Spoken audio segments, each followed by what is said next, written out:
a friend, a juggling magician, one more an eccentric musician. They were always spending time coloring outside the lines.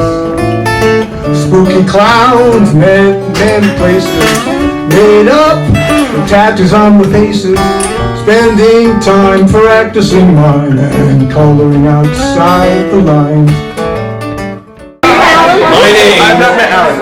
Pleasure. Dana Steve. My last name is Davison, and I'm a friend of several people here, but I'm also a longtime friend. Now, if you've known Dana for a while, just raise your right hand. Now, if you've known Dana for more than a year, raise your left hand. Now take your hand and damn look with the person right next to you right there. Because we are all together on this day.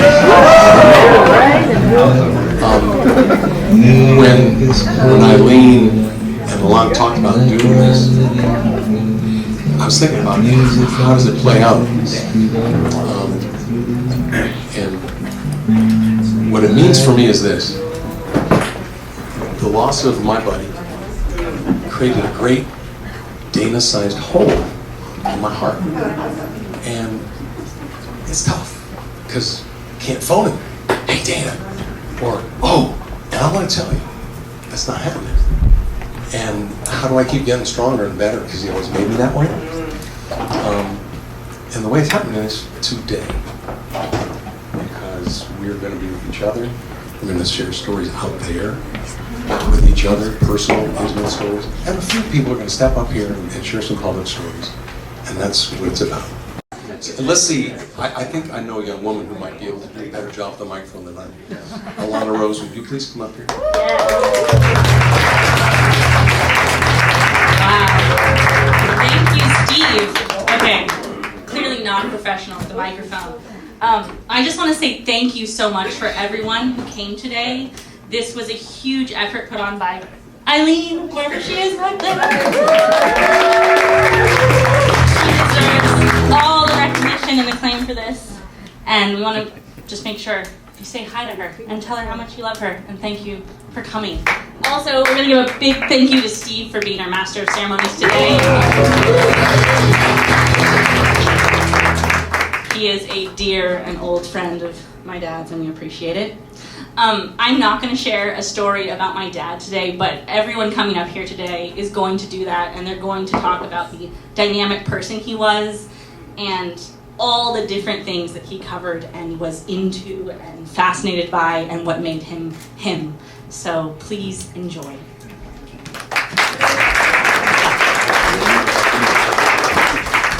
Can you live with a hole in your heart? Hell yes. If you fill it up and get stronger and go forward.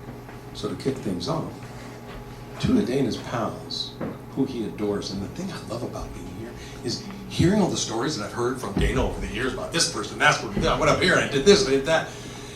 I don't know, I get to see y'all. And I've been collecting hugs, and I'm going to keep on collecting hugs. But first, here's a musical hug from Lori and RJ. He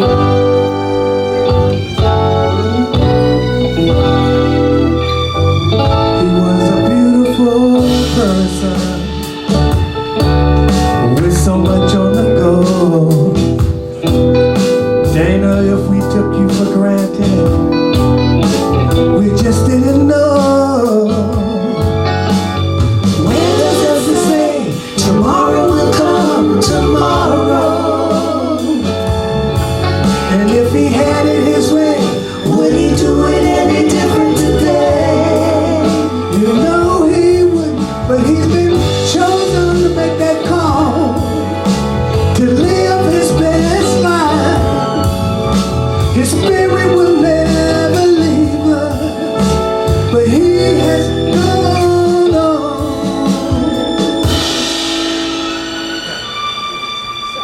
In his life, please tell him that you love him so. In his life,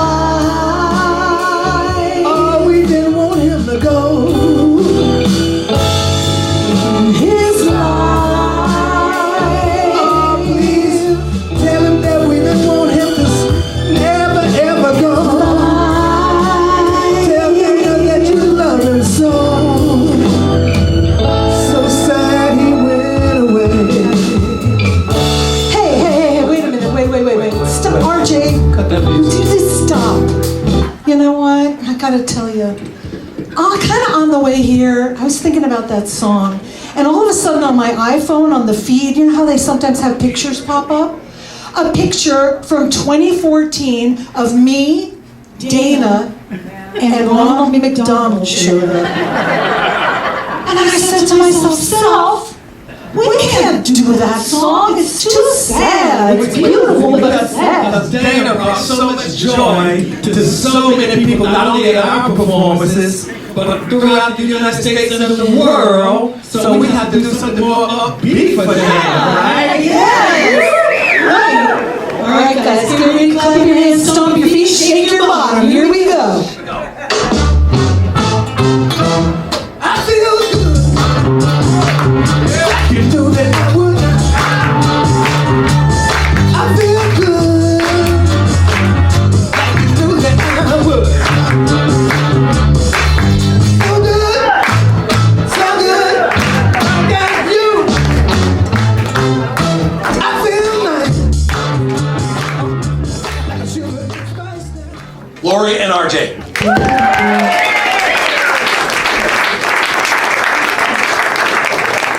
Now there are stories that are going to be told. It's not the details, it's the stuff that contributes to the understanding of the person. And the first person who's going to speak today, Alan Ware. Get up here, Alan. Come on up here.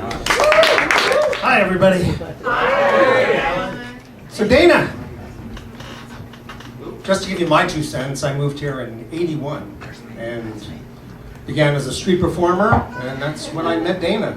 But he was out here a couple of years before me, and Dana Willard Smith, September 21st, 1951, passed away January 12th, 26. Dana was a lot of things. He was an acrobat, a juggler, a sailor, a writer, a musician. He loved animals, including chickens. He was a husband, an entertainer, but above all, he was a dad. And he was one of those rare people who carried a genuinely pure heart. Not the kind who preached it, the kind who just lived it every day without making a big deal about it. He wasn't someone who threw his opinions around. He thought before he spoke in a world that doesn't do that a lot anymore. There are some things about him you might not know. He was educated by Jesuit priests. And if you ever wondered where that quiet moral compass came from, I think that probably is where he learned it. He had an antique hand-crank coffee bean grinder in his camping shell of his truck. And that's how he made his coffee every morning. He took me sailing once out of San Francisco across the bay to Tiburon and back, and it was a beautiful day. I hated every minute of it. Sailing is not for me. I also don't do simulators. He rebuilt his motor on his pickup truck many, many, many times. One day at lunch, he and Bob Mendelsohn and John Park and I were casually having lunch, and he mentioned his wife bought NVIDIA. Thank you, Dana. And then there was this moment that I think about a lot. It was 1992, January. His newborn daughter had just been born. And he looked at me and said, "Alan, that baby there, I know what you're thinking. Alan, that's just a baby. That's what you're thinking. But I gotta tell you, Alan, that baby's the most wonderful child in the world. There's nothing more important in this world than that baby. Alan, I know what you're thinking. It's just another baby, but no." And he was right, because my daughter was born 3 months later, and I feel the same way. As an event planner, myself, I used Dana many times as a supervisor on events, company picnics, and he was reliable, dependable, responsible every time. No exceptions. As a performer, he was genuinely original. Which in our world is not common. So many of us borrow material from each other. Dana created his own. He wasn't the loudest act in the room, but he was fresh. And he respected his audience. When sarcasm and edge of mean humor was fashionable, Dana just didn't go there. There's a joke that made the rounds. Dan Menendez, the name of the jugglers out there, posted on Facebook that a juggler's career is an evolution of, you start juggling in high school, then you go to college, and then you start street performing, and then you do a couple of fairs, you get a cruise ship, you start doing corporate events, and then you become a magician. Dana never became a magician. He stayed true to what he loved, and before life made the choice for him, he did get to retire on his own terms. That's not nothing for someone in our business. That's actually everything. Thank you.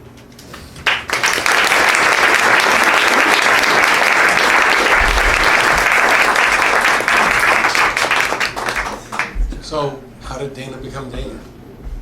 Well, let's go back to the beginning. Let's have some of the friends who knew him from his youth come up here and share some insights and memories. Starting with Juggler.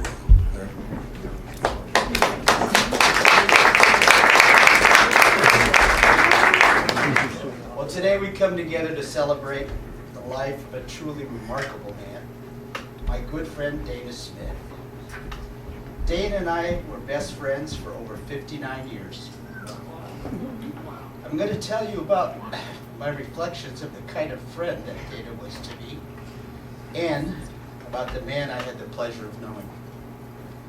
They say that the tears we shed in losing someone close to us will water our growth. So I will not try to dwell on the grief of Dana's parting, but on the gift that was his friendship. I met Dana at San Leandro High School on the football field in 1967. Dana was a wide receiver and I was a defensive back, and we heckled and joked to each other on the practice field. And from there, we developed a friendship. We spent some time off the field together, and I then introduced him to my good friend Ralph Rose. And the three of us went out many nights in Dana's green 1939 Chevy. It was an iconic symbol of our youthful days, representing freedom, friendship, and countless adventures. Those weekends when the three of us would spend cruising around, going to parties, exploring life together were a beautiful time for three teenage boys. Dana became more than just a friend, he was family. The three of us were like brothers in spirit. At the end of some evenings, we would stop at a diner on East 14th Street, Chuck's Burgers or something. It's in San Leandro in Oakland. And we would have a bacon, lettuce, and tomato with Coca-Cola. And Dana, of course, being the artist and the writer that he is, wrote a poem. And it was called One Coke, Three Straws. I wonder if anybody has a copy. If you do, then would like to see it. And we would visit Dana at his home on Pacific Avenue in San Leandro. And his mom, Blanche, made the best twice-baked potatoes I've ever had in my life. We would go over there and just hope that she would bake these potatoes for us. And when Dana would leave the room, he'd go into the bathroom or his bedroom. Blanche, his mom, would look at us and she'd say, "Hey, is Dana okay? Is Dana all right? Is Dana a good kid?" We go, "Blanche, Dana's great. Don't worry about Dana. He's good."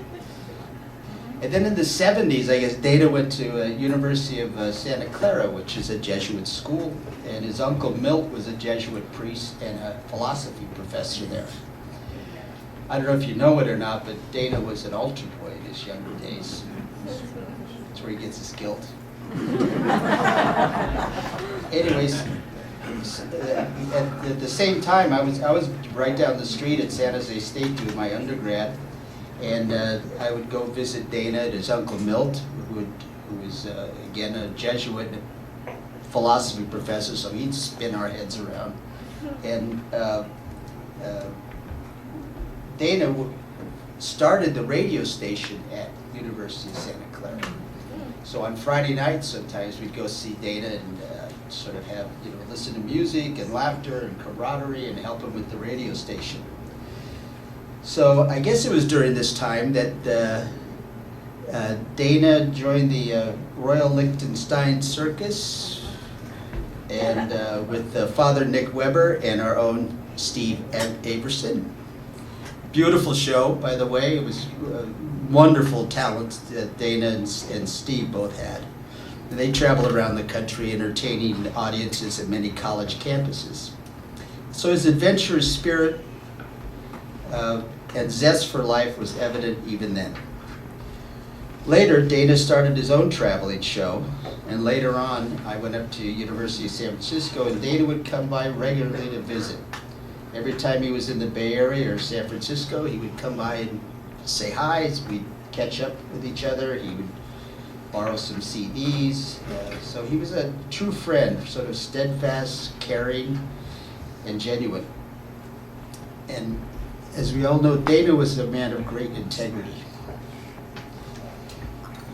His honesty is legendary, sometimes to a fault.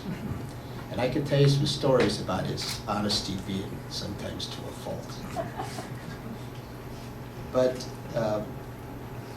his unwavering commitment to truth and his moral compass guided him through life's challenges and made him a person that others could always rely on, and you could always trust Dana. His genuine nature and straightforwardness made him the kind of man everybody respected and admired. And one of the things I learned from Dana was that he accepted our friendship unconditionally. He was always there to support me as a friend. I never saw him jealous or envious in any way. Whenever I would tell him something good that happened to me in my life, he would say, "Good for you, Larry," and he really meant it. And if I was struggling with a personal problem, Dana was a great listener, and the advice that he would give me. But he would. He was a great counselor. And G. Bernard Shaw once wrote that the only service a friend can really render is to keep up your courage by holding up to you a mirror in which you can see a noble image of yourself. And that's what Dana did for me. He had an intuitive way of making me feel special and welcomed. Dana taught me that there's a true wisdom in a loving heart. He taught me that happiness with your friends can only be felt when you do not judge your friends and don't set any conditions. And I believe that's why Dana had so much abundance in his life. His friends, his family, and his loves in his life were the sources of inspirations. And I don't know much about an afterlife or a heaven, but if there is a heaven, I know what it would be for Dana. His days would be filled with writing a book or a screenplay, going to the gym, or riding his bike, or go on a hike, or take his sailboat out on the coast. And we all know how much Dana loves sailing in his sailboat. But these passions were not as important to him as the blessings of his family. Dana had an unwavering love and commitment to his family. And on many occasions, he would tell me about his reflections of these blessings, of which there were many.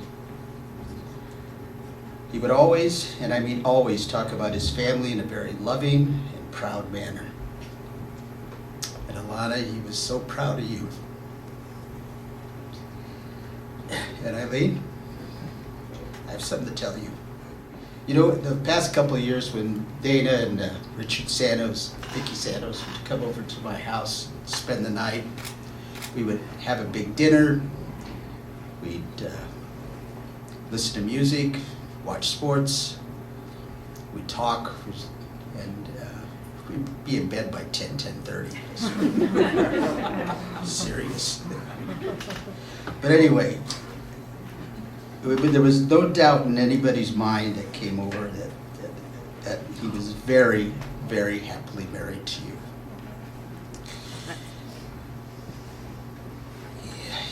You could tell he was happily married to you. And his happiness, he was happy. He was happy with you, with your home. was spending time with you, and he loved you very much, and he was very respectful to you. So this is 1983, 84. Ralph and I drive up to Dana's apartment in San Francisco, and he had this great apartment right off of Union Street. Beautiful part of town, and it was just an ideal place. So we're sitting there, and I don't know, we sat around, and maybe we had a little weed, I don't know, but Dana pulls open this drawer, and he grabs a book, and I said, Dana, what do you do with that book? And he said, oh, it's a high tide, low tide book. And I said, oh, okay. So we go about, we're listening to music, and Dana says, let's go out on my sailboat. I said, now? He said, yeah. I said, it's November, and it's 4 o'clock. He says, that's all right, let's go. Okay, so Ralph and I look at each other, and we say, okay, let's go. So it's out here somewhere. And we go out to Dana's sailboat, and we get it out of the sailboat garage, I guess. It's my first time on a sailboat. I've never been sailing, right? It's my first time on a sailboat, and here we are. So he pulls his boat out, and it's this little 13-foot boat, right? It's one of Dana's first sailboat, I think. So it's a little tiny 13-foot boat, and it has this huge mast on it. The mast is really big, goes way up to the sky, and it has a big sail. And we put the boat in the water, and the wind's blowing out towards the Bay Bridge. And so we get in the water, and we take off on the boat, and this is okay. We have our down jackets on, we're kind of warmed up, and 3 men in a tub. And that was the theme of the day, 3 men in the tub. And we're going out to the Bay Bridge, and this wind comes and catches the sail and tips the boat over and flings us out of the boat, tosses it out of the boat, and we go flying into the ocean. And the boat capsizes. And we're there in the water, and we don't know. I go, Dana, what do we do? And he goes, well, we got to go back to the boat. So we swim back to the boat, and we're on the bottom of the boat, 3 of us, we're in the waves of the boat. Dana, what do we do now? He says, well, we got to turn the boat over. I says, well, how do we do that? He says, okay, so he shows us that we get the boat turned over, and we get in the boat, and the rudder's gone, and the paddles are gone.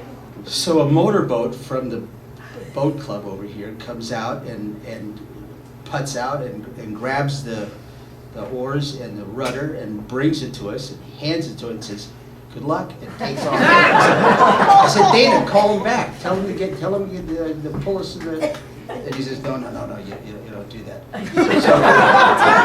So we put the rudder back on, we get the oars, and we have to tack. It's called tacking, right? Yes. We're going against the wind, right? We're going against the wind back, and we're freezing. We're so cold. It's November, yeah, right? It's November. It's 5 o'clock in the afternoon. We're freezing like crazy, and we hop into.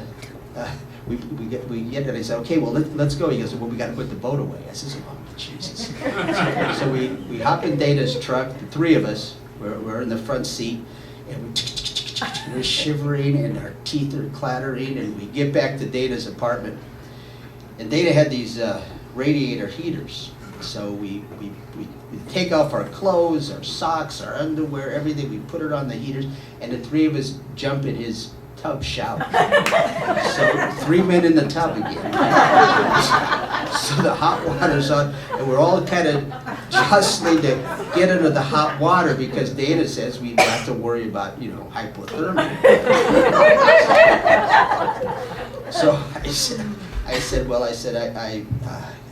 I just got married at that time, my first wife, and I call her up and I say, I'm not going to be home for a while. I got to dry my clothes and stuff. And she says, oh, you're going to hang around with Dana? We got to get you more life insurance. Still, that was my first time sailing, and I haven't been sailing since.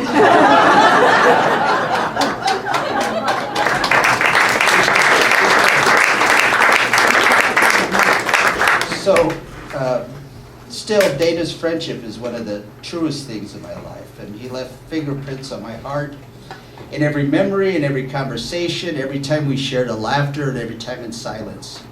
And the bond is unshakable, and is something I'll always carry with me.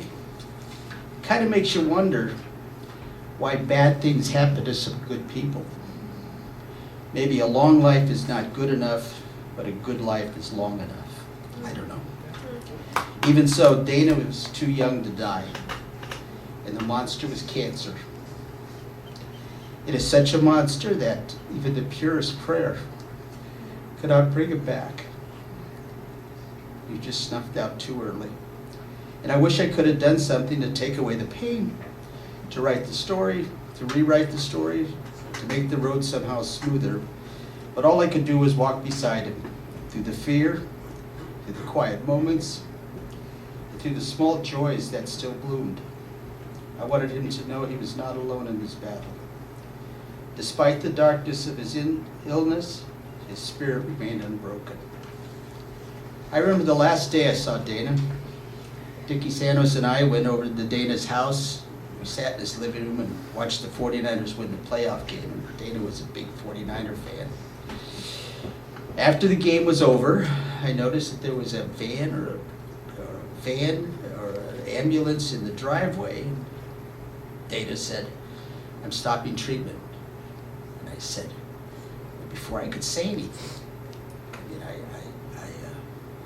I looked at Dana, and he looked at me and he said, "Larry, I know what I'm doing." I said, okay. So it was hospice that was in the driveway. And 2 days later, Dana was gone. I'm not sure that Dana would want us to look at the bright side of things, like the sunrise, the morning light, and to smile because he lived. And I want to give Dana these final words. Dear Dana, I loved you as a friend, not for who you were, but for who I was when I was with you. And perhaps that is what being a friend really means. Dana was loved. He'll never be forgotten. He has a spark that refuses to dim. Rest in peace, my good friend. God bless you.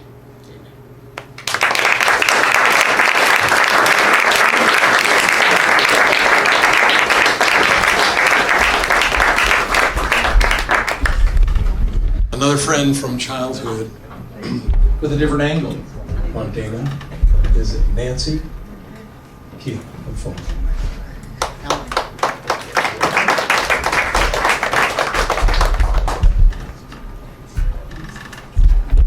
Hello, everybody. Can you hear me okay? Yeah. Okay, great.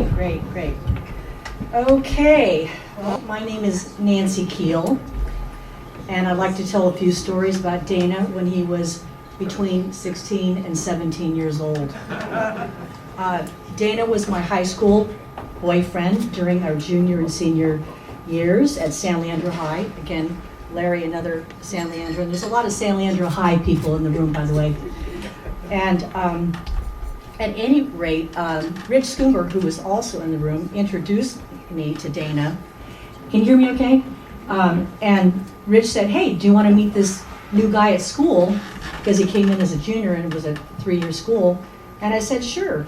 And so I met him, liked him, started dating him. And very quickly, I knew Dana was very unique, and I liked unique. And we loved each other. Few classmates drove green 39 Chevy Coupes. Most guys were into GTOs, Mustangs, and Camaros. Dana really loved his 39 Chevy and got it and kept it until years and years later, if I understand it right. So if we were driving on Highway 580, on the Highway 580 freeway by High Street in Oakland, and there was a downhill grade, Dana would put his car in neutral to save gas until the freeway leveled out. I think we're on our way to see 2001 Space Odyssey, in San Francisco because he couldn't wait for it to appear in a East Bay theater. But his taste in movies was vast. So we saw Barbarella, which is a very cheesy movie but full of humor, entertaining visuals, and Jane Fonda's sex appeal. That's probably why we went to see it. It's common knowledge that Dana loved plays, movies, and live music. We went to many live concerts, but the highlights were Jimi Hendrix and Donovan at Winterland. Yeah. Anyway, sorry sister, but I'd say that Dana had varied taste. In addition to his interest in drama, Dana also surfed and snow skied, in case you didn't know that. One time we got caught in a lie. We told his mom and dad, Blanche and Willard, that we're going someplace, and actually we were going up to his sister and brother-in-law's place up in Novato. And as we're driving up 101 in his green 39 Chevy, and there's not a lot of traffic back then, here's his parents driving south on 101, and boom, we're going north, they're going south, and so we got busted. But it was, you know, it was okay for us. Anyway, we got into some trouble, but it wasn't that bad. Because his parents were so cool. So was the rest of his family, by the way. During the high school years, my parents socialized a lot on the weekends. So one Saturday night, when my parents were out, Dana, Larry Arguello, and his girlfriend Lynette Rigo came over to my parents' house, where we drank and got high. We got the munchies, of course. So Lynette and I had to go down to the local ice cream store and get some ice cream. And when we came back, Dana and Larry had gotten into my bedroom closet and put on my dress. They both had dresses on, and they had lipstick and rouge and whatever else they could find. And so we just ate ice cream and laughed and had just a great time. We had falsies too. So, what's that? We had falsies too. Falsies? You put socks in your bra. Thank you.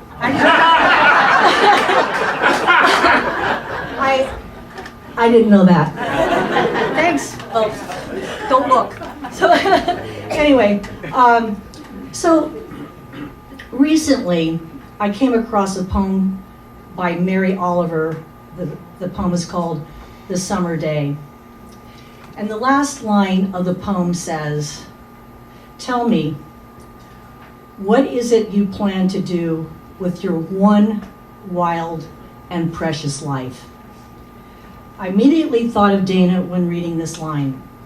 The poem pushes readers to think about what life means to them, to figure out their own life's purpose, and then to do their best to honor it. Dana did that. The poem challenges the ideas of productivity, urging readers to appreciate the present and live authentically. Dana did that. So I just want to say, all of us are going to remember have all these fabulous memories forever and ever and ever. And I'm so honored that he was part of my life and my family. And so thank you very much, and God bless everybody.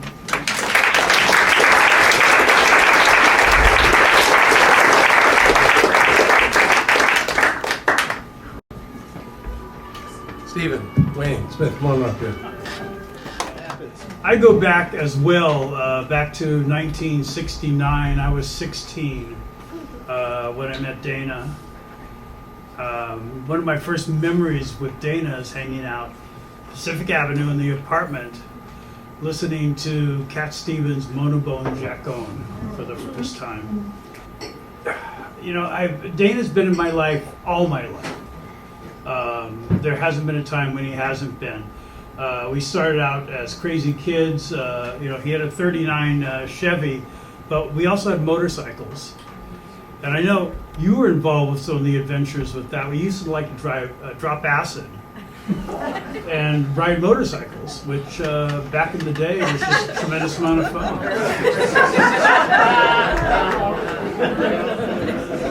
What could possibly go wrong? So, you know, there's an interesting event that happened that I can't actually really prove, but both of us actually really believed it happened. Is we were coming around the road and we're right on the line, just holding it there, and there was a station wagon coming right on the line as well. And I remember that we sliced right through that station wagon. There was a kid on one side, a kid on the other side, and we just rode straight through. Not a problem. So that's what acid can do for you. Well, Dana is, we had a lot of adventures. Dana went, when he went to Santa Clara and joined the circus, he used to, when he was on the road, he'd always come back and stay with us. Kathy, hi. That's my first wife. He used to always come back and stay with us, and he was instrumental in many ways of raising Kirsten, because he was always around. That's my first daughter. And he would, again, his love of children and dogs and all of that. He was wonderful with her, and I have wonderful pictures and memories of all of that. Dana was also part of what few people know anymore, the McAllister House. And the McAllister House was an amazing house in San Francisco, which was a legacy to the early 70s and the hippies and the whole scene, including things like Irish bombers and smugglers and pimps from Monterey. But he was always there for a lot of our adventures, and I include Kathy because in those days it was the two of us.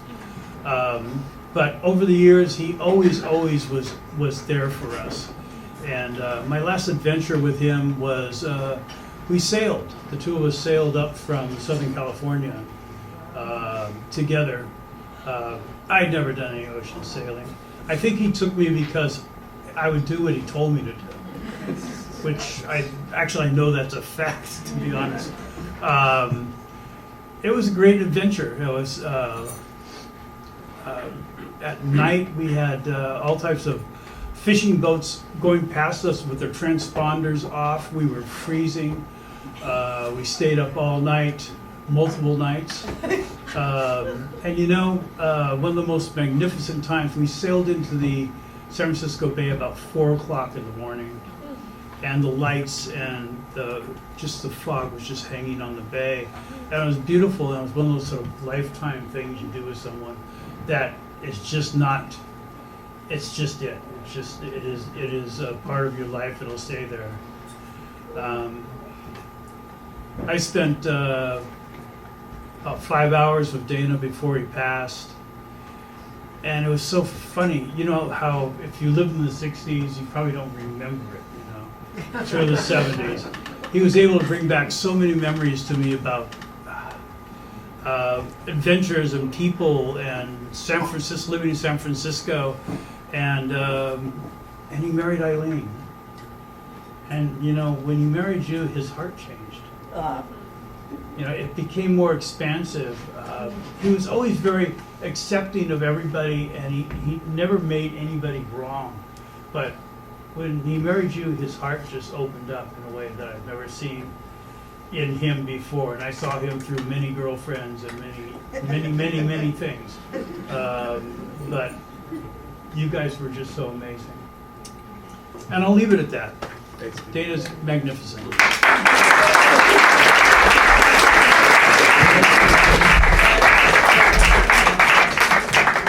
So you get a glimpse of the young man. And perhaps you hear previews of what become echoes of the way the young man performed and behaved and interacted with each of us as friends, as adults. A similar thing along the way has been referred to, this choice by Dana to travel with the circus at Santa Clara. Father Nick Weber was the guy who had begun that circus. And Carlo Pellegrini will be the next speaker. But before you come up, Carlo, hold on one second. Nick wanted to be here. He's in Milwaukee, can't travel. But he wanted to share these words about Dana and how crucial it was that Dana be a part of the circus in 1974. Dana cared for the show itself. He helped us get our first horse, Othello. He cared for animals as a part of our family. He was with me learning the tightrope on the Santa Clara campus. And he was as much into the dramatic detail as the physical elements. He mustered as much energy for our poetic material as for the comic bits. And for that, I've always been grateful. An insight kind of wants us to close over.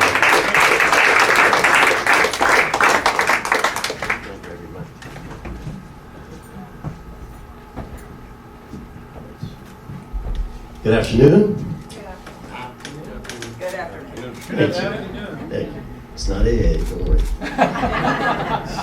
My name's Carlo, and with the exception of a few of you, I have no clue who the rest of you are.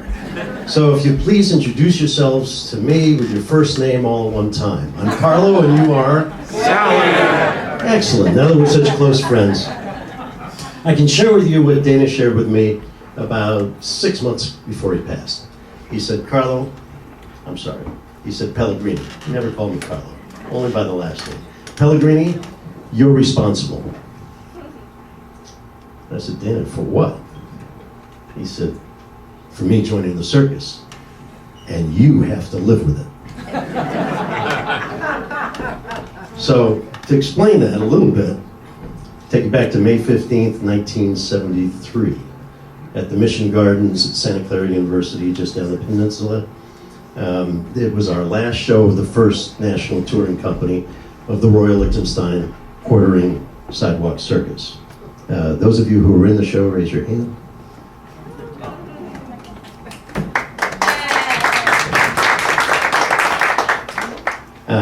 In case you don't know the show, it was 60 minutes of circus, vaudeville, magic, and pantomime. It was the kind of show that made you glad vaudeville died when it did. We traveled the country. We did 360 shows in 240 days. And on May 15th, that was our last show. And so I'd like to think we were pretty good after all that time.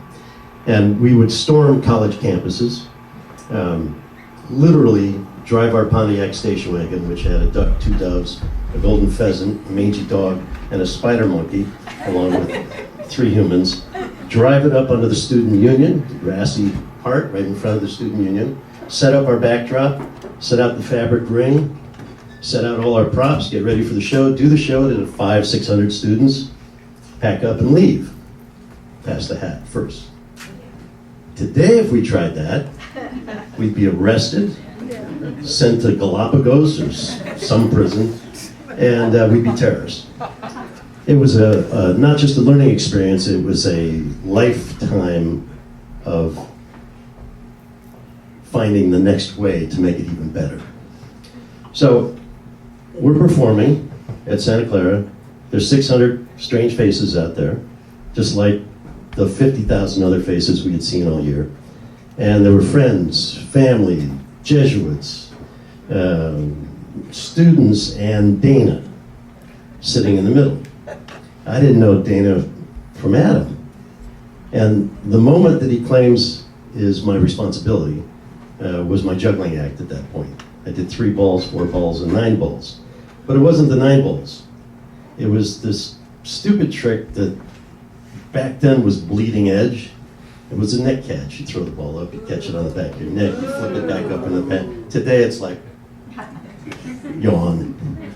But back then he said he saw it, and he's determined that then and there he was going to be in that circus and make entertainment for the rest of his life. I believe, well, I had no choice to accept the responsibility, but I believe that all of us have responsibility for Dana. Because I think his true talent was to meet you, take what was the best of you, bring it back into him, mix it up, deliver it back to whatever audience, or to you the next time he saw you. A few weeks before he passed, he called me and said, Pellegrini, we have to talk about first impressions. I said, okay. 2 hours later, It was a very existential conversation. It ended up talking about the entrances and the exits one makes, not just in life, but on stage. And if anybody's interested in that conversation, after I have a couple of drinks at the bar, I'm happy to share that. He, in that moment of calling me up and saying, hey, Pellegrini, I wanted another 5 years from him. Because I really got to know him in the last 10 years. He was in, what, 1974? I was in 1972. I didn't know anybody in the Liechtenstein Circus after that. 22 years the show went on the road because of the genius of Nick Weber, who's been mentioned. And we got to know him through a Google listserv. You know, they call it something else now, right? It's not a listserv, I don't know what it is. But 40 of us are online all the time sharing jokes and sharing life moments, and Dana was the most prolific writer on the group, besides Kevin Kirk. He helped me discern at that moment something that I really wanted to share with him, but didn't get the chance to. We all have friends that may or may not be passing, may be older than you thought they would reach, and you want to say to them the things that you want to say. So I started this exercise called 30 Days of Joe. I didn't know what other name except Dana to use, but Dana was gone. So 30 Days of Joe is an exercise I share with you happily. For 10 minutes every day, I wrote to Joe something that I felt about our relationship or about him, if there actually was a Joe. And by day 8, it's hard to keep writing because you've kind of blown through everything. Day 12, you have a moment and you're sailing to day 20, and then it gets hard. So if there's somebody in your life that you have that means something to you, friend, foe, anyone, try writing to them 10 minutes a day, because you don't want to have anything left unsaid. With Dana, I felt that everything he and I needed to talk about was talked about. But there's always that one little thing. So, as we say in the circus, see you down the road.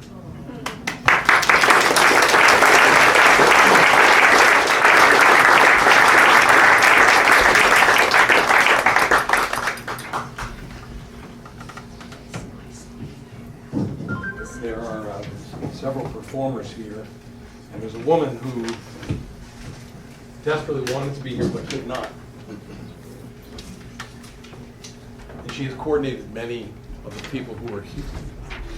She's coordinated many of the people who are here in performance up in Canada. For those who know Shelley Switzer, this comes from her. Hello to everybody. I am sending you all so much love, along with the huge Shelster hugs from Edmonton, Alberta, Canada. I truly treasure my friendship and family of choice relationship with darling Dana, and I miss him every day in every way. Since February of 1989, I've had the privilege and honor of working with Dana at a multitude of festivals in a variety of cities and countries and a range of temperatures that have bonded us and other artists forever. Dana and I have festivalized, chatted, emailed, laughed, cried, debated, and discussed, as well as lived everything from philosophy, the performance producing experience and expertise, world politics, USA, Canada, precious environment, how important laughter, kindness, and shenanigans are.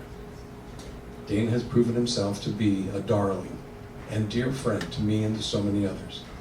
We've not just shared and cared for our family of choice the world over, but our families. He's been a huge champion of mine and always found ways to challenge me and cheer me onward. I treasure every letter, every visit, every phone call, festival, book, blog, gathering, celebration, adventure, but most of all, I treasure our 37 years of smiles, laughs, adoring audiences, and of knowing, caring for each other and the rest of our world. May we all be together again in peace and love. Love to you all. And love you, Dana. Great love, Shelley Shelster Switzer.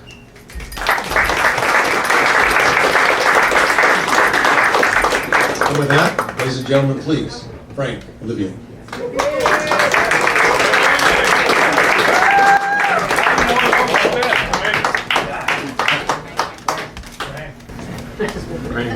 I met Dana 45 years ago, probably. Street performing when I first got started. He was out there. Probably knew him a couple of years before that as well. Wanted to share this with you.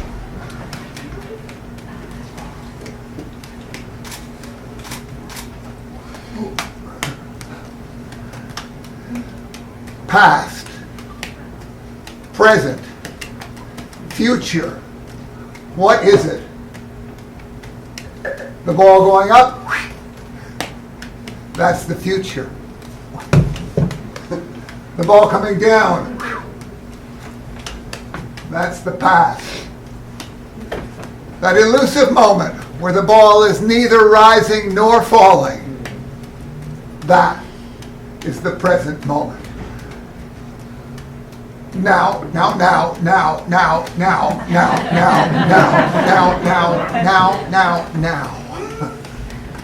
And we all know people who grab at the future while it's still going up. In fact, all of us do that a certain amount. That's normal. Then there's the people who do that a little more than the rest of us. They could be a little difficult to talk to. They're only halfway here. They're halfway in the future.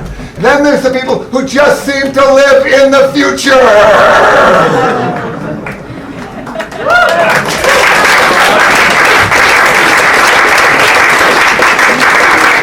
Then the other end of the spectrum, there's the people who just live in the past. Look at them. I remember how it used to be. They were up, they were flying around, he was juggling them. It was beautiful back then, you should have been here then. The trick is to try and live in the present moment. Barely seems like it exists when you start paying attention. Now. But as you pay close attention, that moment of neither rising nor falling seems to last just a little bit longer.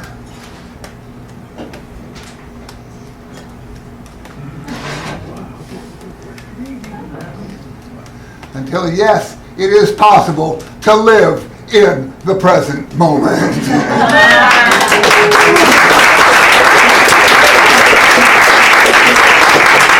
In the words of Rumi, 13th century mystical Persian poet, the clear bead at the center changes everything. There are no edges to my loving now. They say there's a window that opens between two people, but if there's no walls, there's no need for fitting the window or the latch.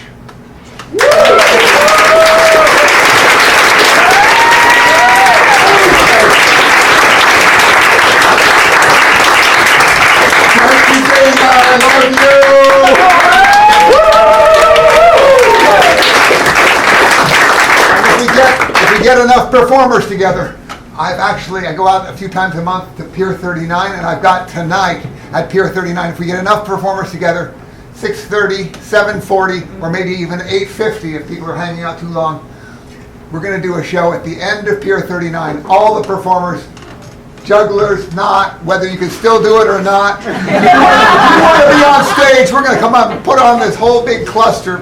Yeah, show.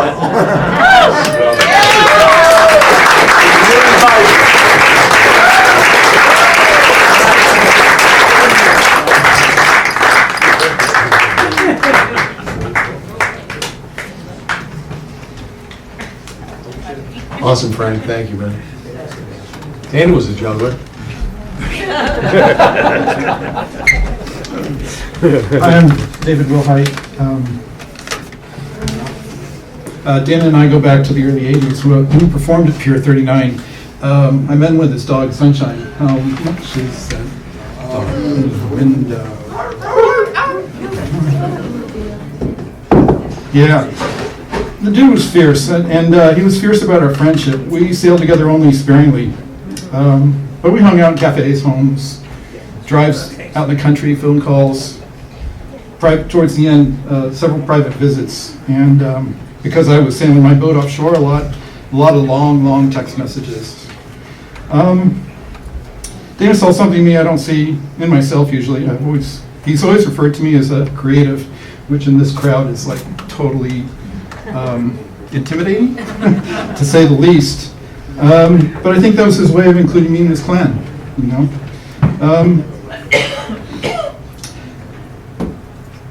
You know, one of the things that Dana and I had together is we never competed. We never tried to one-up each other, as men can often do when it's unrestricted. And let me stop for a minute. I'm way out. Oh, yeah. Dana told me that he was one of the funniest guys he knew.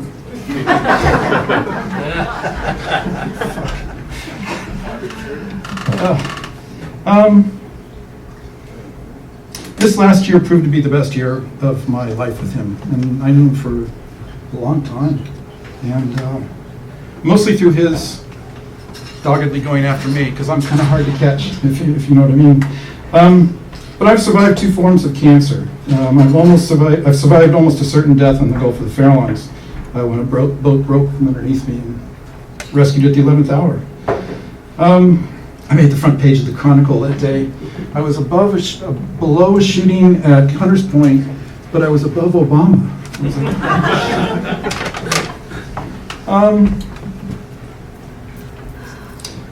But Dana really wanted to talk to me about those experiences. He wanted to know more about my mindset about surviving and what it would be like to, I don't know, have some dignity.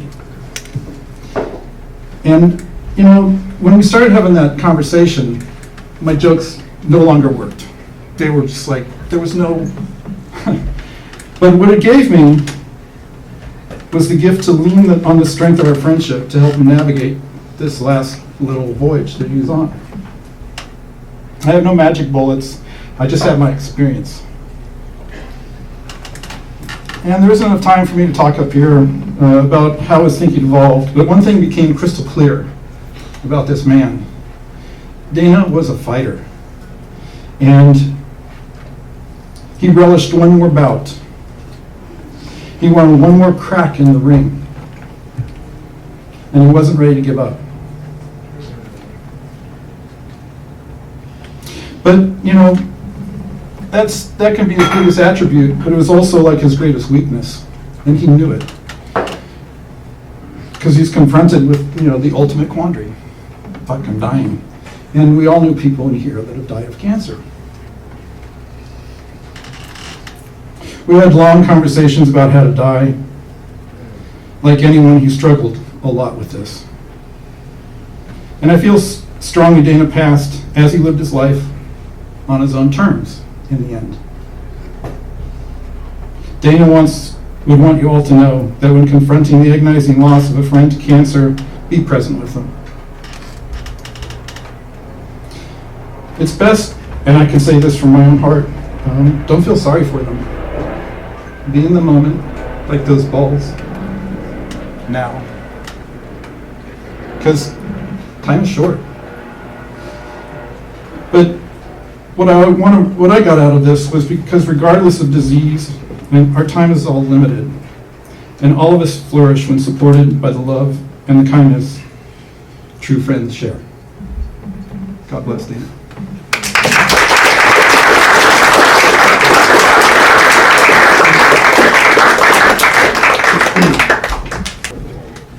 August 8th, 1974, before Sean was probably born.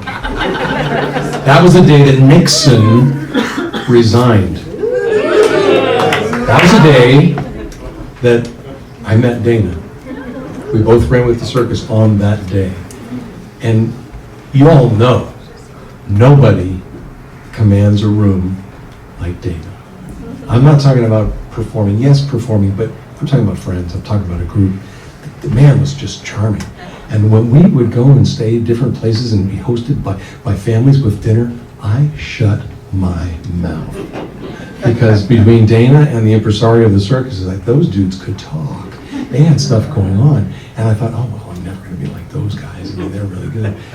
What I didn't realize for the longest time, until our friendship deepened and deepened, was that he was also listening. He knew everything I ever said, remembered everything, and was that kind of a friend. And you mentioned that quality, Larry, and I really appreciate it.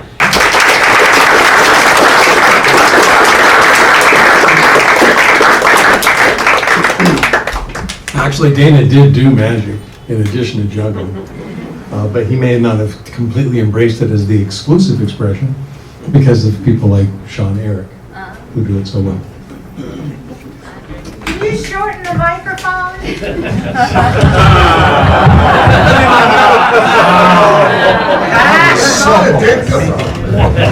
Make it a little taller, please. I really feel lucky to have that, to be with you, and to have that spark of Dana in me that you all share and that we're all bringing to light together here today. The last time I saw Dana was last May. Me and my friend Mark, our friend Mark, we took the ride from Phoenix up to see Dana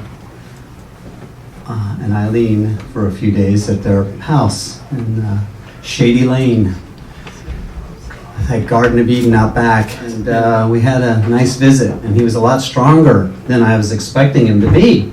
And we had a nice dinner, and this might be him calling now. I believe, that's one of the things I believe. I believe Dana's spirit lives through all of us. It lives through me. I met Dana back in 1990 up in Medicine Hat, Alberta, at a festival. We were working together, and then shortly thereafter, a couple years later, he moved down to Arizona, and he and I connected. And then in fall of 1994, we went to this concert together. My son was born in July of '94, and 3 months later in October, me and Dana took our wives and kids to see Jackson Browne at an open-air concert in the most beautiful place on earth, in the Verde Valley School. And usually they would play that. They played there for like 10 years. That particular year, every year they would close it at sunset so everybody could get out, right? But that year, Neil Young and Crazy Horse closed the show. And man, they had a new album out, and they played for like an hour, and they didn't go on until dark. And so you could see the spotlights and the dust, man. We were just dancing up a storm. It was amazing. And that bonded me and Alice and Dana and Alice and Alana and me and Wendy and Monty. And we all went back to their place in Camp Verde and had a beautiful dinner. And that night together, Dana and I are sitting in the hot tub. We're new fathers. Alana was 2 years old. My son was only 3 months old. And we were like dads now. Okay, we got families. Now what are we going to do? We're going to make some money. Yeah, let's go to work.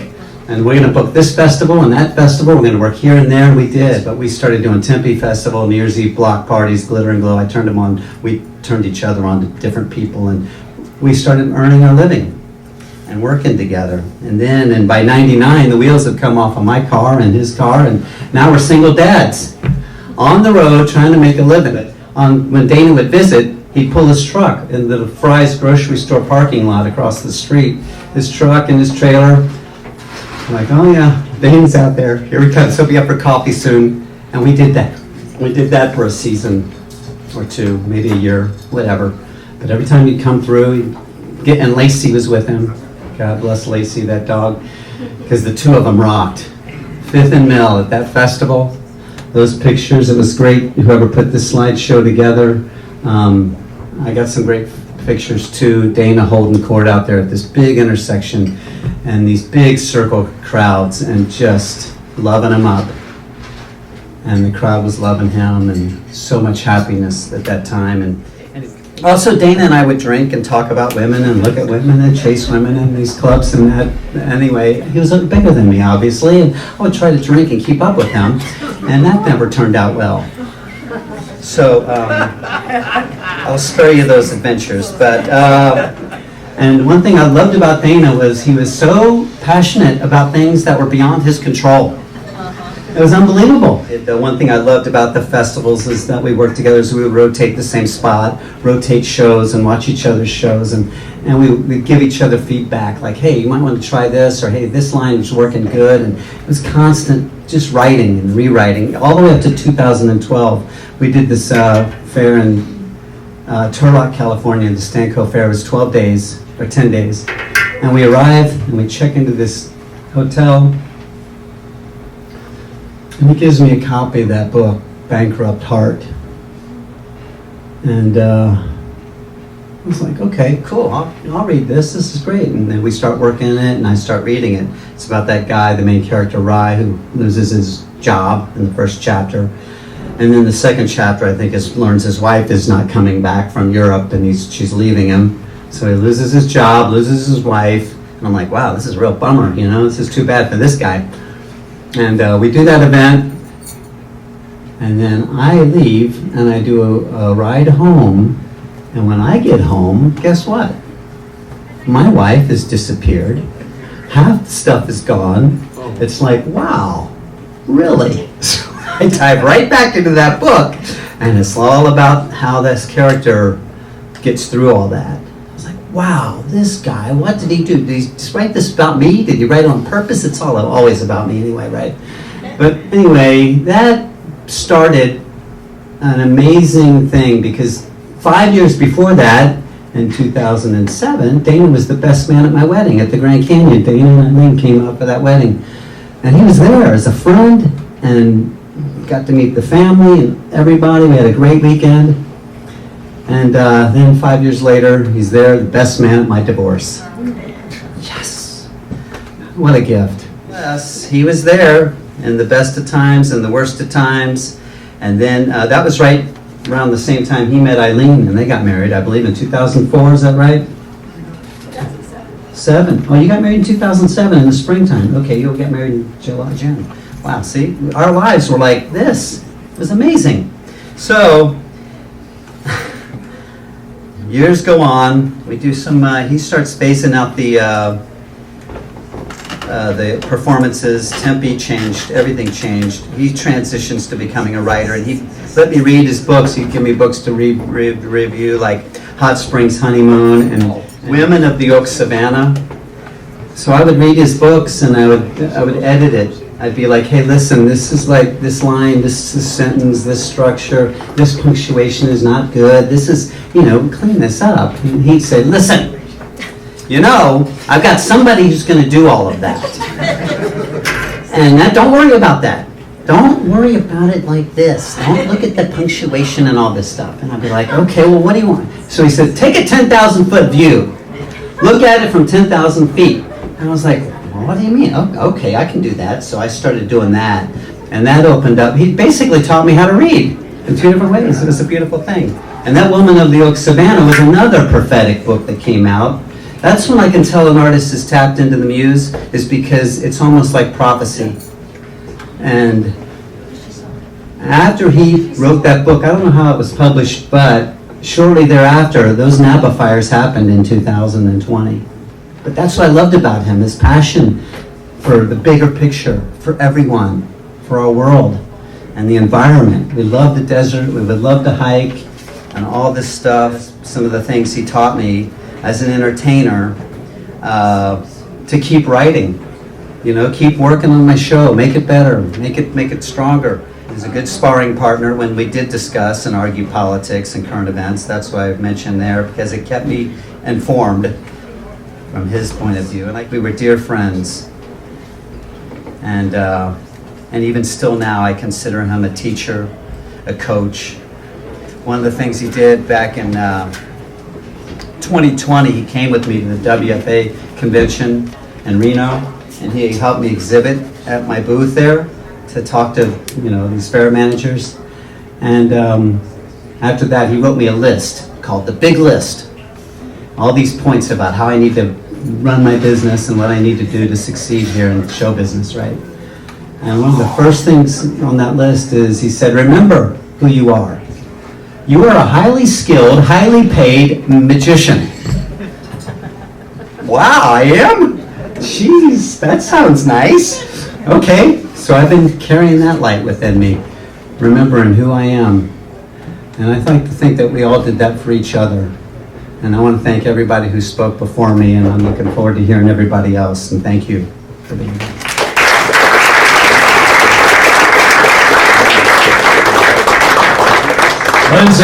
Glenn Singer, come on up here, man. I'm another one of the guys that I met Dana in about '88 at the Halifax International Busker Fest, my first festival, and Dana was a swashbuckling character who really inspired me. There were a bunch of them there. Robert Nelson was there, Jeff Sheridan, the Bounty Brothers. One of them is here today. Two of them. Is Dave here? Dave is here. You can't miss him if you see him. Cool. Well, so many wise guys here. Now, most of the people at that festival were skill acts, and I was not. And Dana was a guy. Some of those guys looked at me like, you're not doing anything. But Dana never did that. Dana saw something. Dana looked for character in an act, and for a narrative, and for something that was hard to put your finger on. And he championed me for many years. He threw me a lot of work. We toured together. We did the Edmonton Festival, Waterloo. We were roommates in Windsor, and we walked into the room at the same time. There was one bed. And to quote Fred Anderson, the answer to your next question is no.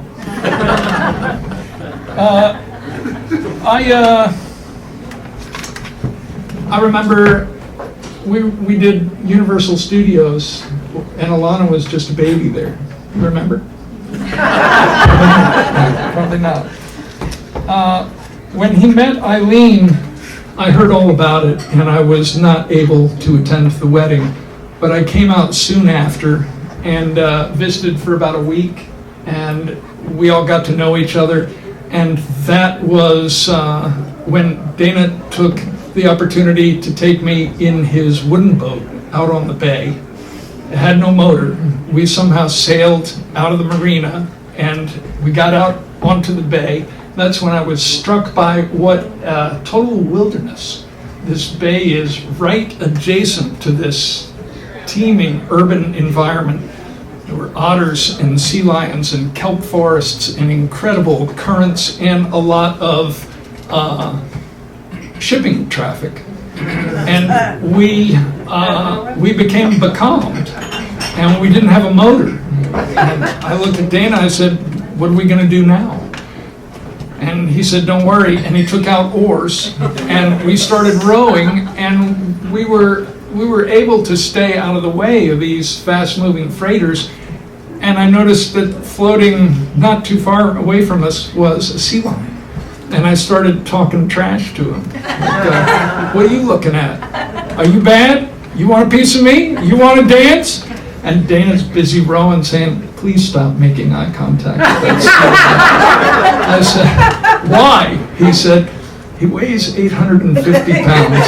He's extremely territorial, and he has the ability to leap onto this boat and tear your face off. I said, oh, this is a tough town. So,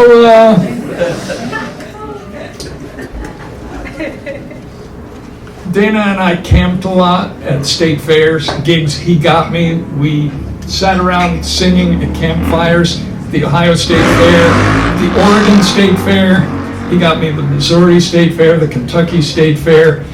I'm here today because I couldn't miss it. I flew 3,000 miles to enjoy seeing family and friends gathered, seeing a lot of old wise guy buddies. This is like a wise guy reunion. On the Main Street stage, which Dana was emceeing and I was performing, he had introduced me, and a woman in the front row says, where's the singer? I thought you said there was a singer. My name's Glenn Singer.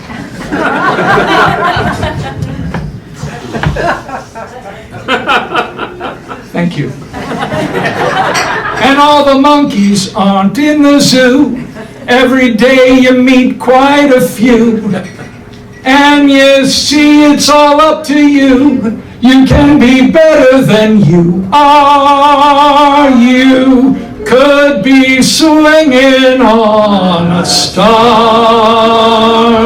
Thank you, Buona.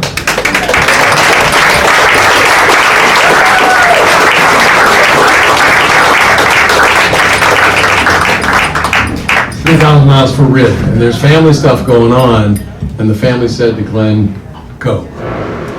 You need to be there for Dana. I'll open for Andrew, because he needs an opening act. So. My name is Dan, and I was Dana's closest friend. Of course, I'm just talking geographically, because I was able to spend a lot of time with Dana these last couple of years, and after his illness, and I'd let you know that he approached this wonderfully, like you would expect him to. Never lost his interest in being creative and being part of life and being a friend, and always encouraging. And he was instantly nice. He was just a guy that was instantly nice. You just meet him and he was just a nice guy. A couple things about him you might not have known. He loved Nixon very much. I made that up. I saw him kill a pigeon once in Pier 39 with his foot.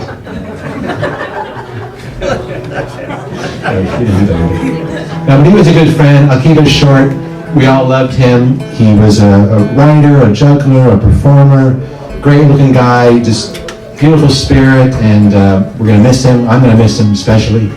So, thank you all. Thanks.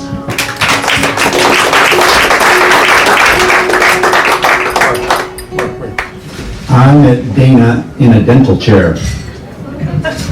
Everybody knows, a lot of you know Ray Jason. I knew Ray Jason back in the day. And Dana was walking through an empty lot in the city after dark, and there was a fence that had fallen down, but there was a wire that was right about here. And he hit his face with this line, and Ray Jason brought him into my dental office. And I fixed him up. He didn't need much fixing, but I met Dana in about 1982, and we've been best friends like everybody else here ever since. And he was very, we had this Bay Area connection starting in the 80s, and then I moved back to Tucson, and I was present for his Arizona connection, all the gigs that he did in Arizona, the ongoing recurring events that he did. So it was really great. You know, everybody likes Dana, but my mom did not like Dana. He can be a little bit in your face at times. We were talking to some people about how he talks to you like this, and he's like this, and he's like this, and he's like this. And I'm like, Dana, back! But he did not, he had dinner at my mom's house a couple times, and after the third time, he wasn't invited back, because just overpowering for my mom. But one of the things about his performance and his persona, I learned something really valuable. I watched him with a little kid. I saw him have this connection, Northern California down Southern California to Arizona, all kinds of places. We did all kinds of traveling, we did fun stuff.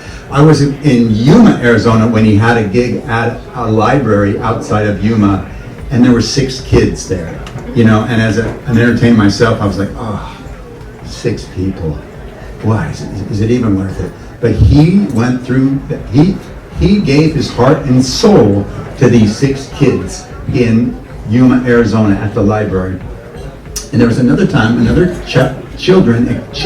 kid experience where we were in public, and he met this youngster, maybe about this tall, and he knelt down in front of this kid, and he connected with that kid's soul.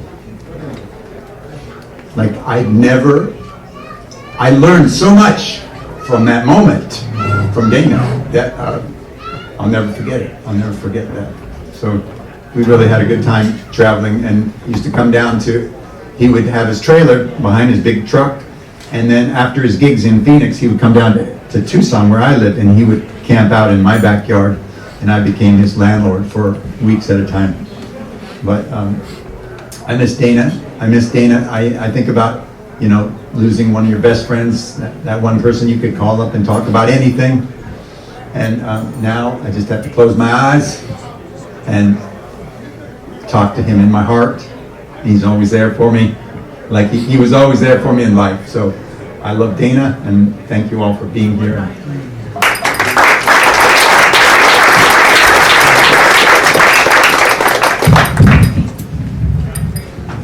Finding your voice is kind of an interesting journey for performers, and Dana was constantly searching. One of my favorite things kind of relates to that sincerity that you just talked about, talking to that kid. I mean, we've all seen How Much Is the Dog in the Window. Why did that work? Because it was love. It was truly a love. It wasn't a shtick. It was the dog joke and the funny and the barking. Dana loved his family. He loved those creatures. In the circus, he was prized because he cared for the animals in our family. And he found his voice. Andrew Potter came, maybe, I don't know which is further, West Virginia or Rhode Island, but here he is. Thank you. My name's Andrew Potter, and I came out here in the early 80s. I'm one of the juggling crowd. And I came out here with a juggling partner, Wheeler Cole, and we started an act called the High Street Circus here in San Francisco from the early 80s all the way through the mid-90s. And we first pulled into town, and we were wandering around Fisherman's Wharf looking at all the acts, trying to get inspired about, what we could do with this new format. And we came across Dana at the Anchorage, and he was juggling with a chicken on his head. And I thought, wow, I would not have thought of that. It just goes to show, where the creativity comes from. Anyway, Wheeler and I in High Street Circus, we worked together with Dana as, back-to-back shows and just a friend for about 15 years. And then I got out of the business and we all went our separate ways. And then about 5 years ago, my juggling pal Wheeler and I got back together and we started working as songwriters. Music has always been my bigger passion. And so we started writing a bunch of songs together. And we wrote this song based on our performing years and based on the tribe, as we like to call them, the tribe of performers that we had become such a part of. So I wrote and recorded this song, and I thought it would be a nice song to play for this event, but I had to go back and I had to write a new verse, specifically for Dana. So I did that, and I'll give you what we got. This is called An Unconventional Life. Coming through? Hear that okay?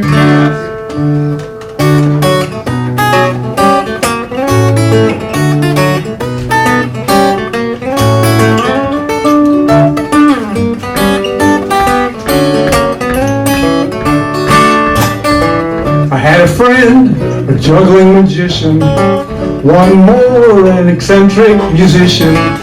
They were always spending time coloring outside the lines. Spooky clowns met many places, made up the tattoos on their faces, spending time practicing mime and coloring outside the lines. Can you see how life is magically strange?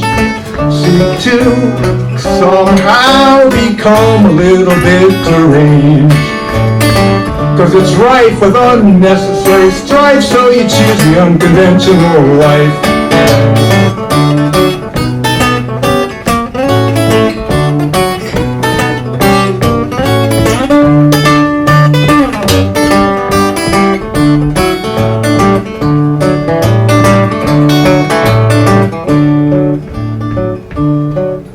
Dana sings, how much is that doggy in the window? Sunshine brought the crowds to a crescendo. Then the big man would balance on the cans as he juggled outside the lines. A juggler, a writer, a sailor, a father, a husband, a lover, a friend to his daughter. The crowds all loved him. haven't really memorized it, have it? The crowds all loved him, never a fuss, as Lacey jumped over the giggling bus. Can you see how life is magically strange? Seem to somehow become a little bit deranged. And Dana would emphasize that we should prioritize the choosing unconventional, entirely intentional, choosing unconventional life.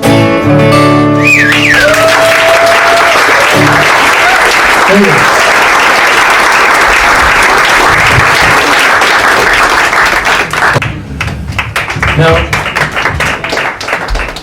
there's someone here who is so special that I'm going to introduce her right now. Goes back in that I mean, speaker. her hand is like real close to your heart right now because she is the hostess with the mostest. She welcomed us here, but she's got something even more special than that. She's the one human who knew Dana and who knew Eileen before Dana knew Eileen or Eileen knew Dana. Please welcome Ruth Karsh.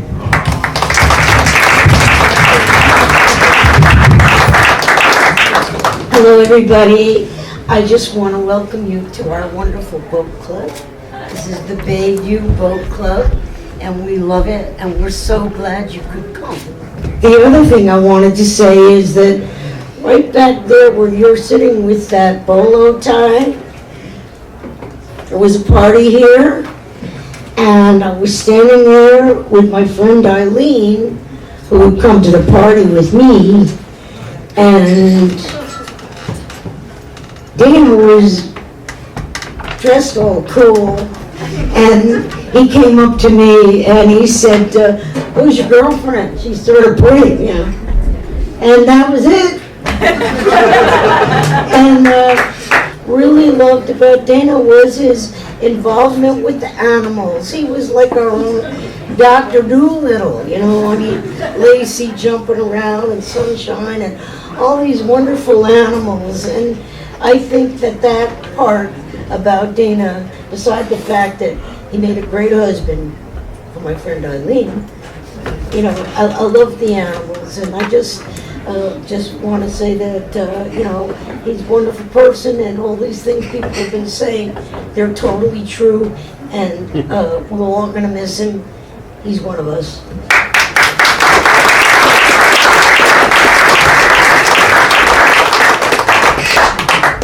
What a wonderful gathering for an extraordinary circumstance. I was fortunate enough to meet Dana with Ray Jason years ago in San Francisco when they first became good friends. And then it was an honor to be asked by Eileen and Dana to officiate at their wedding, which was a remarkable event on the cliffs overlooking the Pacific, with all of us there in our finery, the wind blowing in our hair. Dana was a one-off. He was just amazing. He was the most earnest person I ever met. He always tried his best. And one of the things about being a performer, and I've met many in my life, most of them are attempting to be as perfect as they can be. But for Dana, it wasn't about being perfect. It was about connecting with his audience. He cared about his audience more than he cared about his act, really. So I'd like to read something that I think exemplifies whether one has succeeded in life. To laugh often and love much.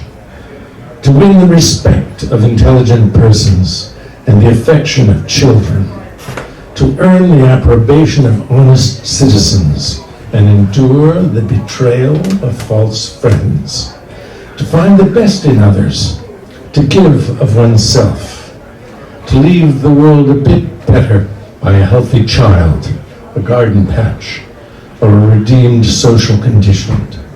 To have played and laughed with enthusiasm and sung with exultation. To know even one life was lived better because you have existed. One life is breathed easier because you have lived. This is to have succeeded, and he certainly was successful.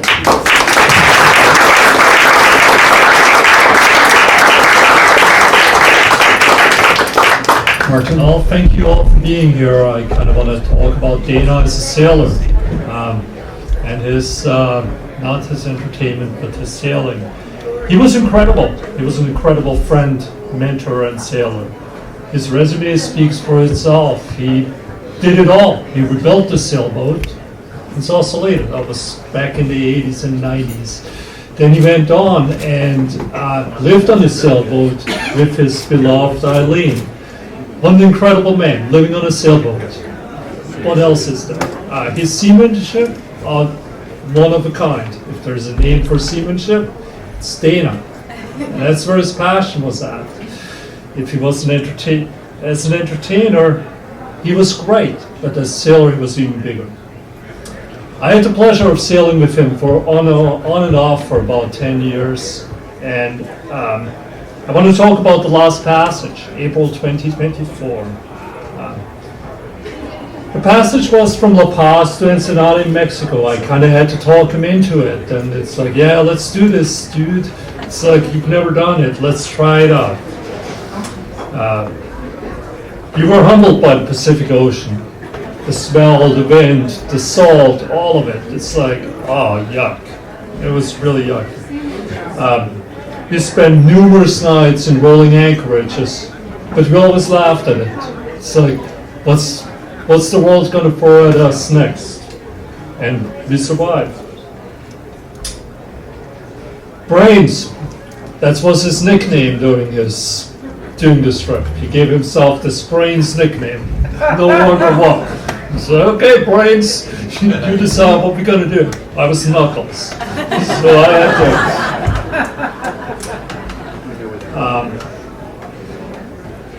So I had the formidable task of not breaking anything on the boat, including him, and feeding him, etc., etc. But it was incredible.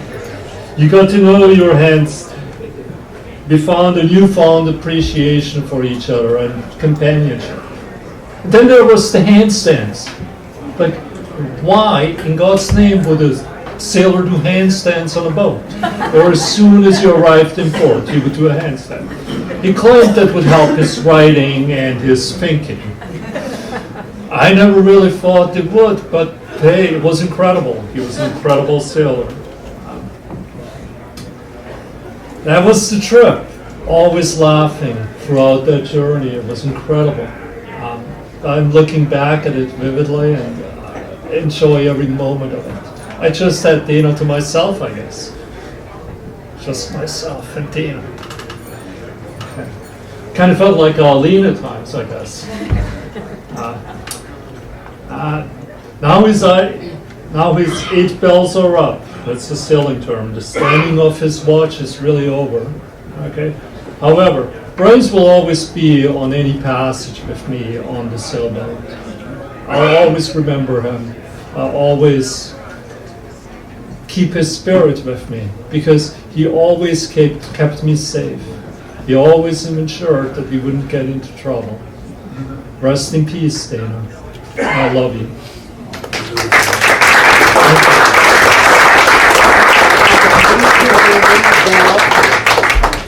They call him Baby Dana? How's that possible? There's Big Dana and Little Dana. How can you be Little Dana? But you are.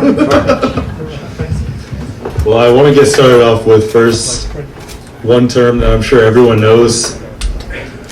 Family is much thicker than blood. I consider him Grandpa Dana. That's what I've always called him, Grandpa Dana. I'm Little Dana. That's how it's always been. Except the last few years. He was signing off my birthday cards, Little Big Dana, because I became a little taller than him. But I cannot match that big personality that Dana had personally. One first thing I want to get started off with is being named Dana. I obviously wasn't named after Dana Smith, but a young man that doesn't know much in this world or anything except what the kids say around him. Dana's a girl's name. Of course not. Of course not. But that's what you hear at first. But the benefit of me is I had someone older than me, stronger than me, more charismatic than me, ahead of me that I looked at, named Dana. And that was always something that was very comforting to me personally. And it brought me along growing up as well too. As we all know, the charismatic man that Dana is and the way he would carry a room, that's the first thing I always said, like that I truly aspired to be. Because he would walk in, it doesn't matter who he was talking to, who he was intertwined with or anything, he would run that conversation. And not for it to be meant in a bad way or anything, it's just that's how comfortable he was in every situation. It's like a Swiss Army knife, which I'm sure, as we all know, my grandpa Dana carried a Swiss Army knife all the time with him as well, because it was useful in every situation. There was one time at the small elementary school of Indian Valley High School, or elementary school, my apologies. We would have assemblies, different family members coming out to show out for their family. And there was one time he made it a point to come and perform for us on the behalf of the Solis family, because that's my last name, that's what I carry. I'm Eileen's second eldest grandchild, but it didn't change anything about Dana Smith. He was a grandfather to me as well too. It was one of the coolest experiences ever. I always remember it. He came out, he did his experience, as we all know what he does. He creates experiences for people. He creates moments that are unforgettable for others. And it was an ultimate pride for myself, my brother, my sister, when he did that for us as well too. But one story that sticks very closely to me, as a young lost man in this world, trying to do his best, 25 years old. I was 22 years old at the time. I bartend in the state of Arizona.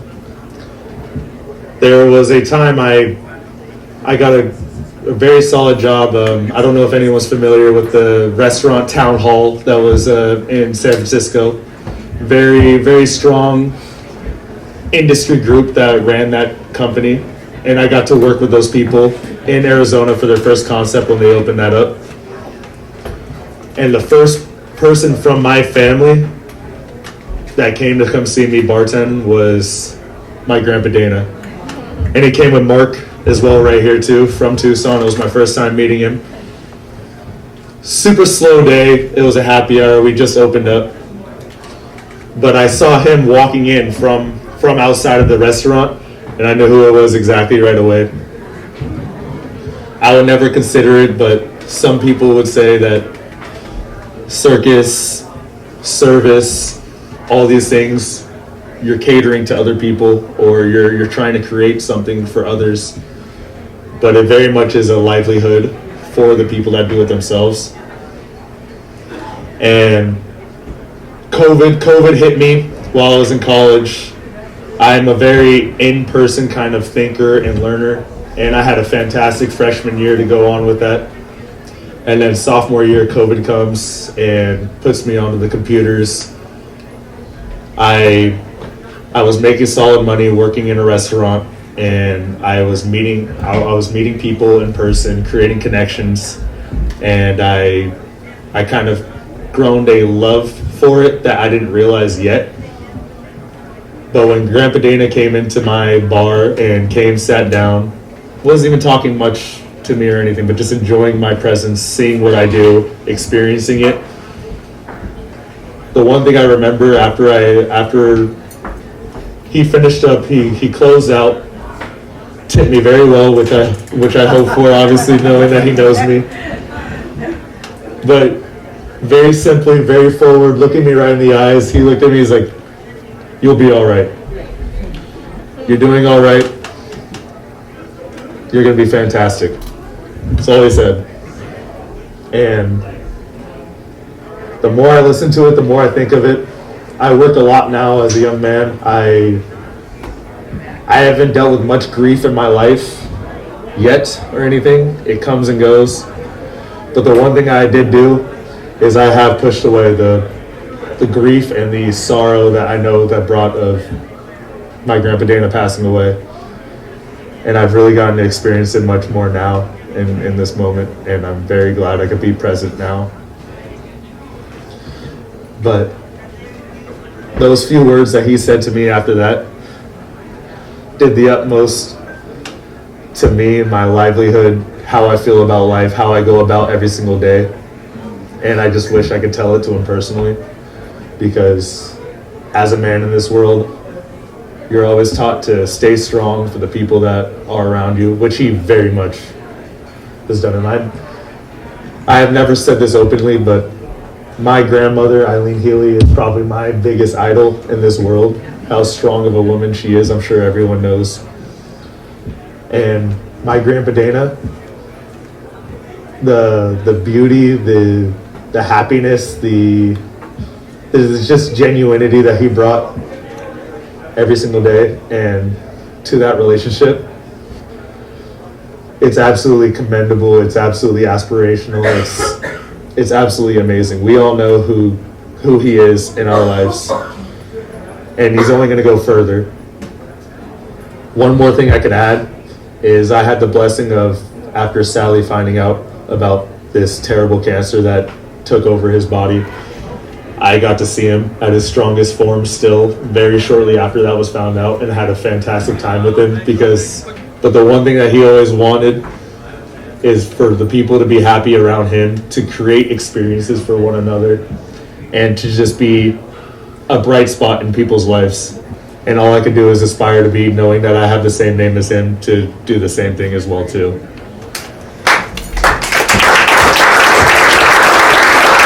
I love and greatly miss him. We all love and greatly miss him. But I'm very happy that I'm able to talk to all these people so close, hear all these amazing stories, and I'm glad that you guys allowed me to experience, to portray mine to yours as well too.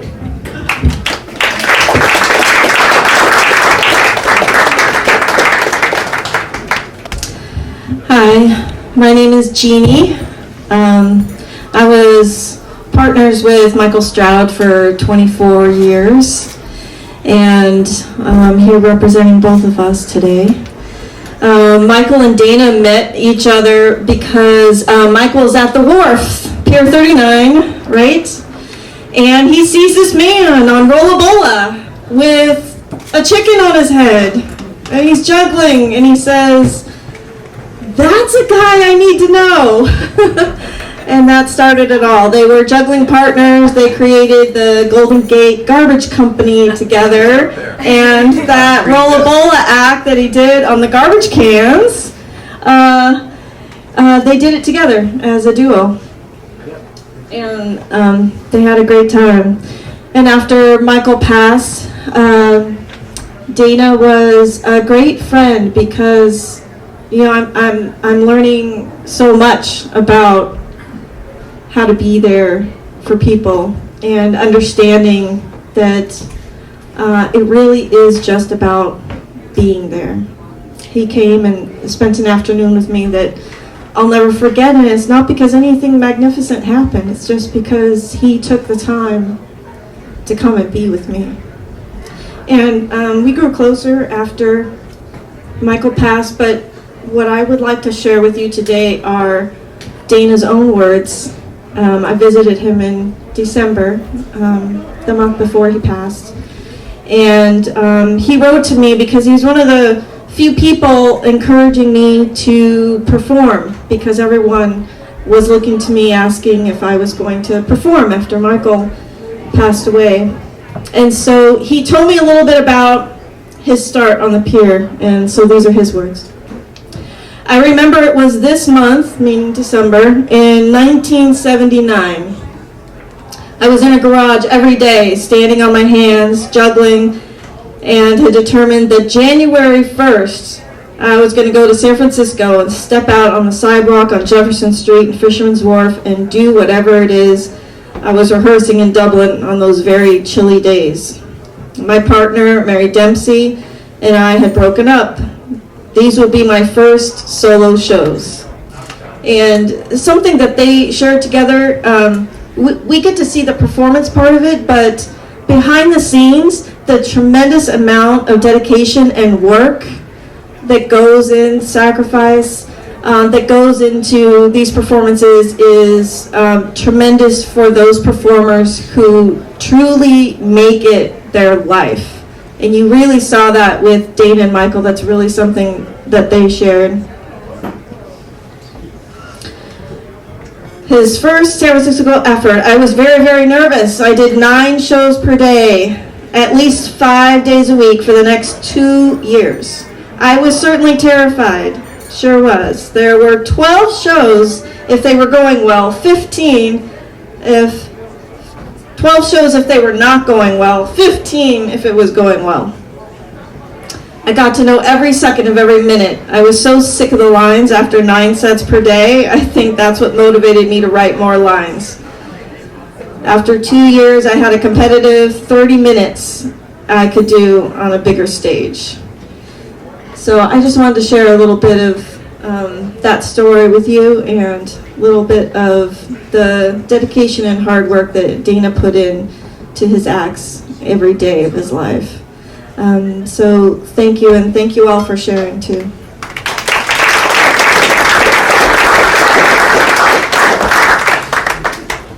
Why did I decide to go last? Oh my goodness. Well, I'm going to keep it short, but I'm so grateful for all of you being here, and thank you so much for all the stories. You already heard from Ruth that Dana and I met in this room, and 2 years later we had our wedding party here, and some of you were with us. And 20 years later, here we are. And I would say it's fitting that we're here together, but it's too painful for that. But there's something about it that's very philosophical or even poetic that, you know, we've come full circle here. A couple of things to say about Dana, and just tagging on to what Jeannie just said, that many people saw the extrovert and the product of Dana's work. I was lucky enough to see the work. I can't tell you how much time he spent, and one of the reasons maybe we work so well together is that we both loved our families, we both had careers that we were passionate about, and we gave each other a lot of space to do that. And Dana worked so hard, whether it was on his writing or his performing, to be the man that the public would see or his friends would see. So I was very lucky to share that all with him. And you also heard that he was educated in Jesuit theology, but what Dana really embraced in his life was a Buddhist philosophy. And he meditated, and he spent a great deal of time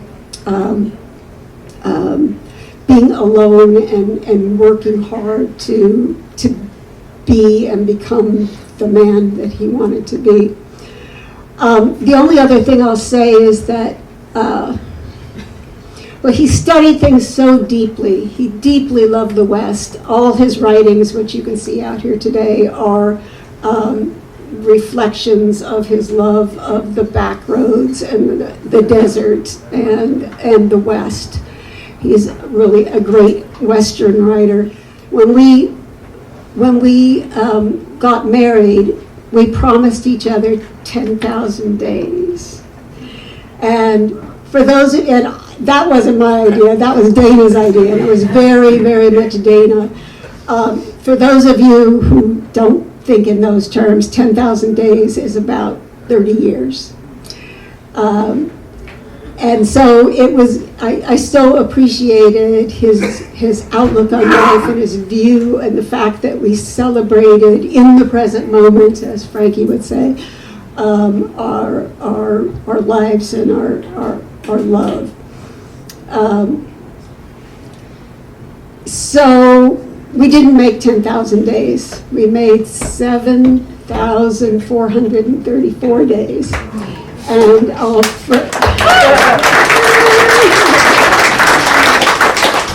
I'll be forever grateful for every one of those days. Thank you.